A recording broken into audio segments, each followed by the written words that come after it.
তো নমস্কার সবাইকে, আমি হলাম তিথি। আর আজ আমি চলে গিয়েছিলাম আমাদের বাড়ির পাশে কালীচণ্ডী মায়ের মন্দিরে। আপনারা কি জানেন, মায়ের মন্দির কিন্তু প্রায় 150 বছরের চেয়েও পুরনো। আর আমাদের এখানে মান্যতা রয়েছে, মা কিন্তু খুবই জাগ্রত। এবং কি গরমকালে রাত্রেবেলা আমরা মায়ের নুপুরের আওয়াজও শুনতে পাই। আজ ছিল কৌশিকী অমাবস্যা, সেই উপলক্ষেই কিন্তু আমাদের এখানে আজ নেমন্তন্ন ছিল। তো দেখতেই পাচ্ছেন এখানে মন্দিরে পুজো চলছে।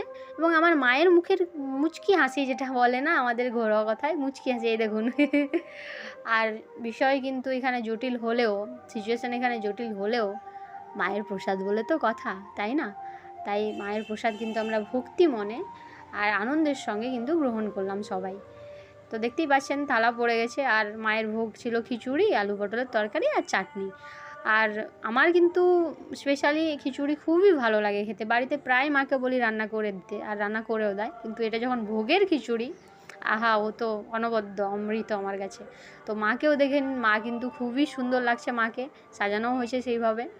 এই মন্দিরে কে কে এসেছেন অবশ্যই কমেন্ট করে জানাবেন। আমি কিন্তু নিজেকে দেখে একটু কনফিউজ ছিলাম।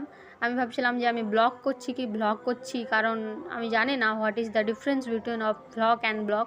যাক গে, সেটা তো পরের বিষয়। বাড়িতে এসে আমি কিন্তু একটা সুন্দর দৃশ্য দেখতে পেলাম। দেখুন, আমার মনে কিন্তু খুবই শান্তি দিয়েছে। মায়ের ভোগ কিন্তু ও খেতে পেলো, আর একজনের হাত থেকে ফসকে গিয়েছিল বলে পেলো।